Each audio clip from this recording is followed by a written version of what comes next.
Hey, and welcome to the Drive and Dish podcast. We're here for December the 31st, the last day of 2020. That might be a good thing. Hopefully sports get back to its normal ways. But are we ready to pick some college basketball games? Our man Dynamite David is here with us. I'm ready for it. All right. Let's recap yesterday's December the 30th.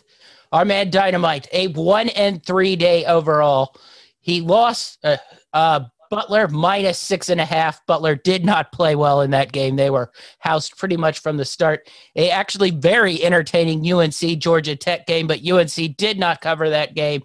And Xavier no-showed first Seton Hall. We got the good Seton Hall yesterday, so if you had good Seton Hall, you were happy yesterday. But Xavier minus 3.5 did not pull it out. You did have a nice win. Belmont dominated Murray State at minus 3.5. So a 1-3 day, 22, 29, and 1 overall. I had 3 and 4 overall on the day. Notre Dame was a loser versus West Virginia. Campbell was a 14.5 point winner versus Winthrop. Richmond was a 1.5 point winner versus Davidson. Auburn played like garbage, and Arkansas might actually, truly be a good basketball team. Lost at plus 3.5. Belmont was a winner for me at minus 2.5. Missouri plus 4.5 was a loser. Tennessee also might be a really good basketball team. And Portland was a loser at plus 4.5. 3 and 4 overall, 82, 68, and 1 overall. All right. A tinier slate than yesterday, but some good action. What do we have for you today? So I've got 4 picks today, starting with a really big-time Big Ten matchup. I've got 9-1 Minnesota at 8-2 Wisconsin. Minnesota is getting 9.5 here, which I think is an awful lot of points, and I can't stay away from it. They're 30th in the country in scoring, and Wisconsin just came off a really poor performance against Maryland at home. Not sure if they're going to rebound. And I'm a little concerned. Minnesota's got big wins, but they're all at home against Iowa and Michigan State. But I just think that 9.5 is too big to pass on, so I'm going to take that Minnesota plus 9.5. Yeah, the Big Ten, the conference you can't quit. I think for sure that's the conference you bet the most. I'm going to have to go back in the archives and look at what you've bet conference-wise the most here. Well, this next pick's going to help it a little bit. I've got Michigan minus 2.5. This is a very good Michigan team. This Maryland team's a little hot and cold. Just got a big win against Wisconsin, but Michigan's scoring really well. They're shooting 51.5% from the field. And the Wolverines are 5-2 against the spread in their last 7 road games. And this matchup between these two teams, the road team is 5-2 against the spread in the last 7. So I'm going to take the road team, Michigan, minus 2.5. You should be very excited for when the Big Ten tournament comes around in a couple months. That should be one you will enjoy quite handicapping. All right, what do you got next?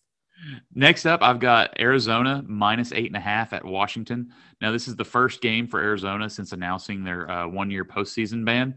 But this is a very bad 1-6 Washington team. And this is a good Arizona team. They're 29th in adjusted offensive efficiency, and they're rebounding 37% of their misses. So I think they're going to get a big win. Washington's probably one of the worst teams in the Pac-12. They cover the actually, I've got 7.5. So covering minus 7.5 for Arizona. Well, that's a good thing because I have the other side of that. Arizona just announced their postseason ban, so I think they're going to struggle going up to Washington. The Southern teams tend to struggle when they have to climb up north, even as god-awful as this Washington team is.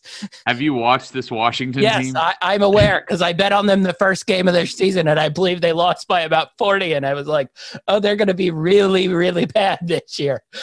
They did. It was Baylor, and they lost by 34 points. So yeah. I am quite aware at how awful Washington is. It was not a stake on I think Washington's good.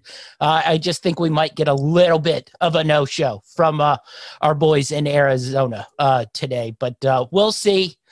Technically speaking, we could both win this game. You have the 7.5. I have the 8.5. If Arizona does the great thing and wins by 8, That's a double winner there.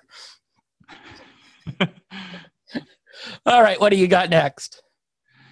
Next up, I'm going to stay in the Pac-12. I've got USC minus 2.5 versus Colorado. Now, Colorado won both matchups last year, but this is a completely different USC team. They're 26th currently in KenPom, and they've added freshman Evan Mobley, their 7-foot center, who he's averaging 17.5 and 8.5 rebounds.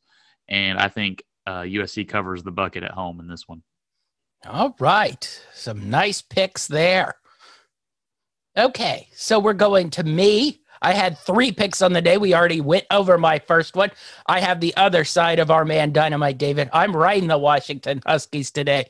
I think they get on track. No, not really. I just hoping for a dud from Arizona going up north. They're going to step off out of there on the airport, and it's going to be very cold, and they aren't going to know what to do because it doesn't get cold in Tucson. But anyway, our next one. Anyone who watches this game is surely a degenerate gambler, but a gambler nonetheless. I have Idaho plus the 2.5 at home versus Northern Arizona. Both these teams are atrocious. Idaho is 0-5. Northern Arizona is a frisky 1-6. They got their first win of the season versus Denver, who is also borderline atrocious as well. These are all 300 plus ranked teams in KenPom, 330 plus ranked teams in KenPom. But Idaho getting plus at home. We think they get their first win of the year here versus Northern Arizona, who's been on the road 3 games in a row. So big showing by the Vandals. We need them today. And we're also going to ride New Mexico plus the 5.5 in the pit here versus Nevada. They haven't played a whole lot, just played a double versus Boise State, lost both those away. But we think back home in the pit, this is their first true home game in the pit. We think they'll have at least a little bit of a showing, or at least we hope so. But hard to get a real gauge on New Mexico. They've played Rice, Our Lady of the Lake, and LeTourneau in those 2 games versus Boise State. So I don't really quite know what I'm getting into here, other than they weren't good enough to beat Boise State, but Boise State is pretty solid enough. But anyway, we're going to ride the home underdogs today in conference play. So that strategy backfired a little bit yesterday, but if we stick with it, I think we'll be all right. Okay, so let's get into some NBA. Light slate yesterday. We did not have a losing record, which right now is always a plus for me. 1-1. Portland Trailblazers did not play well. They continued their struggling start to the season, but the Atlanta Hawks Brooklyn Nets game even went way over that 238. We had a game played in 140, so we knew that one was going to be a showdown. Anyway, so that's 1-1 overall yesterday, 6-13 on the year. We got 2 more games today. We're going to ride the hot Sacramento Kings plus 5.5 versus the Houston Rockets. The Rockets do get their guys back from COVID, but we think the Kings will be able to hang with them. I don't think the guys who bounce back from COVID today will be quite ready to play. And last, we're going with the Utah Jazz at home, minus 3.5 versus the Phoenix Suns. All right, that's our Drive and Dish podcast for the day. You can find all our podcasts at greenlightnetwork.org. You can like and subscribe to our show on the Greenlight Network Facebook page. Where can we find you, David? Follow me at GLN_D. I've got a interesting parlay I may be tweeting out soon that I'm really excited about. All right. Go find the Dynamite. Follow him. He'll give you a parlay winner for the day, a big one. He gave me a little hint at what it was. That's our show, and we're out.